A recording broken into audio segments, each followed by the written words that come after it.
सुतदारा और लक्ष्मी पापी घर भी होएं, संत समागम हरि कथा तुलसी दुर्लभ दोय। ओम साई राम मित्रों, आज का ब्लॉग आप सभी हमारे साईं परिवार के लिए विशेष लाभकारी और कल्याणकारी है, क्योंकि आज के ब्लॉग में हम अपने साईं परिवार के लिए बहुत ही विशेष उपाय लेकर के आए हैं, क्योंकि आज का जो मुहूर्त है बहुत ही ज़बरदस्त है। ऐसी मान्यता है कि देव उत्थान एकादशी के बाद ही समस्त शुभ कार्य स्टार्ट हो जाते हैं और समस्त प्रकार के शुभ कार्य इस तिथि के बाद से स्टार्ट, क्योंकि 4 महीने के शयन के बाद भगवान विष्णु माँ लक्ष्मी साक्षात आपके सम्मुख फिर से प्रकट होते हैं, निद्रा के बाद जागृत होते हैं। और भगवान विष्णु जब इस योग निद्रा के बाद उठते हैं तो उसके बाद समस्त कार्यभार अपने हाथ में ले लेते हैं। और यह शुभ मुहूर्त के दिन आपको करना क्या है? इस दिन अगर कोई भी व्यक्ति इस उपाय को करता है तो उसके घर 7 जन्मों तक निर्धनता नहीं आती है, उसका पूरा परिवार हमेशा सुख शांति से व्यतीत करता है, घर की भीषण बाधाएं समाप्त होती हैं। बस करना क्या है, क्या क्या चीज़ लेना है, यह चीज़ आप ध्यान ले लें। सबसे पहले तो एक चीज़ और बता दें, क्योंकि इस एकादशी के बाद आज के बाद से हवन का बहुत ही अच्छा मुहूर्त स्टार्ट हो रहा है। जो भी हमारे बंधु बांधव के घरों में कोई भी भीषण बाधा है, युवा बच्चे बच्चियां सफल नहीं हो रहे हैं, किसी को संतान प्राप्ति नहीं हो पा रही है, किसी के घर में कलह है, लड़ाई झगड़े का वातावरण चल रहा है, किए कराई की बाधा वह समाप्त करने के लिए हवन का जो कार्यक्रम है बहुत ही ज़बरदस्त होगा।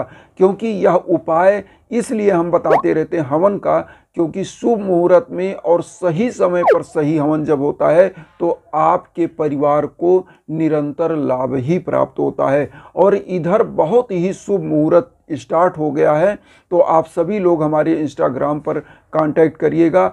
और उसके बाद आइए जानते हैं सबसे पहले इस उपाय के बारे में। छोटे छोटे जो उपाय होते हैं यह निरंतर करते रहना चाहिए और इससे आपके घर में सकारात्मकता आती है, नकारात्मक ऊर्जा अपने आप समाप्त हो जाती है। तो आइए जानते हैं क्या क्या चीज़ आपको लेना है। सबसे पहले तो आपको एक नारियल का गोला ले लेना है। नारियल मीन्स कौन सा नारियल? जो मंदिरों में चढ़ाया जाता है नारियल, जिसमें पानी भरा होता है, वो वाला नारियल, वो नारियल आपको ले लेना है। और कम से कम आपको 7 बादाम ले लेना है। 7 बादाम ले लीजिए, एक नारियल ले लीजिएगा, 1 रुपए का सिक्का ले लीजिएगा, एक घी का दीप ले लीजिएगा। और इस घी के दीप को अखंड ज्योति के रूप में जलाना है।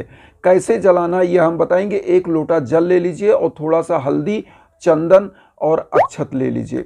और उसके बाद विष्णु भगवान को, साईं बाबा को आप पीले आसन पर स्थापित करिए। अगर आपके पास विष्णु भगवान की मूर्ति नहीं है तो आप क्या करें, विष्णु भगवान माँ लक्ष्मी का ऐसा पोस्टर या चित्र लें जिसमें विष्णु भगवान शयन कक्ष पर लेटे हुए हैं, जैसे शेषनाग की सैया पर क्षीर सागर में विराजमान है, लेटे हुए हैं, और माँ लक्ष्मी उनके श्री चरण कमल में बैठी हुई हैं। ऐसी तस्वीर ले लीजिए और उस तस्वीर को पीले आसन पर स्थापित कर दीजिए। साईं बाबा को पीले आसन पर स्थापित कर दीजिए, क्योंकि साईं बाबा गुरु हैं, तो गुरु को स्थापित करने से आपकी और कार्यों की सिद्धियां होती हैं। तो यहाँ पर अब आपको करना क्या है, जो आपको अखंड ज्योति जलानी है घी की, जो शाम का यह उपाय है, शाम को जला दीजिए और कोशिश करिए कि यह अखंड जो सुबह तक जले, तो उसमें थोड़ा घी ज़्यादा डालिएगा। और अगर घी नहीं है तो तिल का तेल का अखंड ज्योति जलाइए, एक धूप बत्ती जला दीजिए।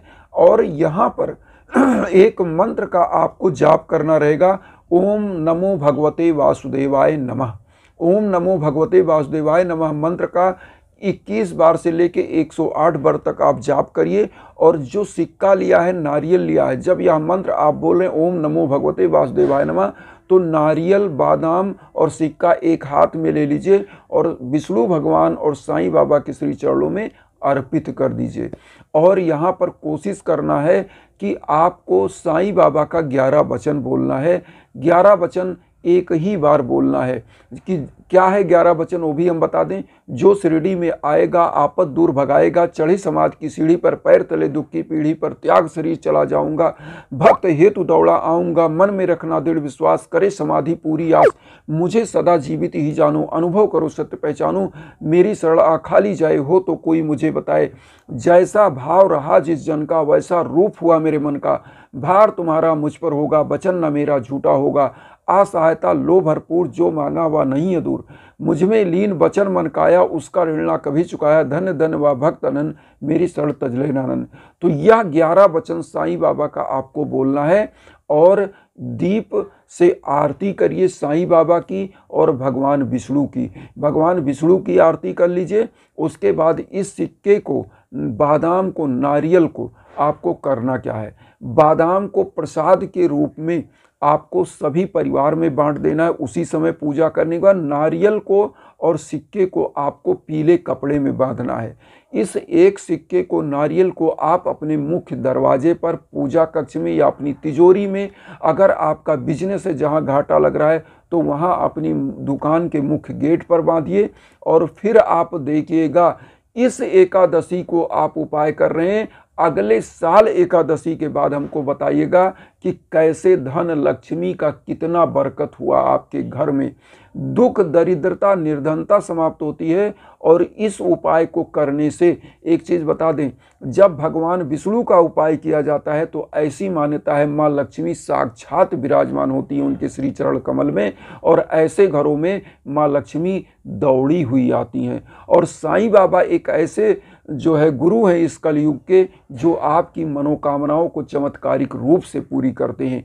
तो यह उपाय इस सुमुहूर्त में, चूंकि एकादशी का यह उपाय है, देव उठनी एकादशी, देवोत्थान एकादशी, जो भी आप कह सकें, उस एकादशी को, इसको डिठवन भी बोलते हैं बहुत जगह पे, क्योंकि गन्ने का भी त्यौहार माना जाता है। इस दिन गन्ना लाया जाता है, महिलाएं सुबह सुबह उठ करके सूप को पीटती हैं जिससे उनकी घर की दरिद्रता जाए और माँ लक्ष्मी साक्षात उनके घर में आए। तो यह उपाय करने से आपके घर की दरिद्रता जाती है, निर्धनता जाती है, कलह का वातावरण समाप्त होता है, आपके घर की दुख दरिद्रता समाप्त होती है और धन लक्ष्मी आपके घर में आती है। एक चीज़ और बता दें, जिनके संतान नहीं हो रहा है वो अपनी मनोकामनाएं बोलें, जिनकी शादियां नहीं हो पा रही हैं अच्छे समय पर, अच्छे घर बर में, तो उनको अपनी संकल्प बोल करके यह उपाय करना चाहिए। जिनकी रोजी रोटी नहीं लग रही है, जिनके दुकान में घाटा चल रहा है, बिजनेस में घाटा चल रहा है, उनको यह संकल्प बोल करके पूजा में कि प्रभु हम इस उद्देश्य से आपके श्री चरणों में आज पूजा के लिए बैठे हैं और यही उपाय आपको करना है जो हमने बताया है। देखिए इस कलयुग में होता क्या है, जैसे मैंने पहले बोला कि सुत दारा और लक्ष्मी पापी घर भी हों, संत समागम हरि कथा तुलसी दुर्लभ दोय।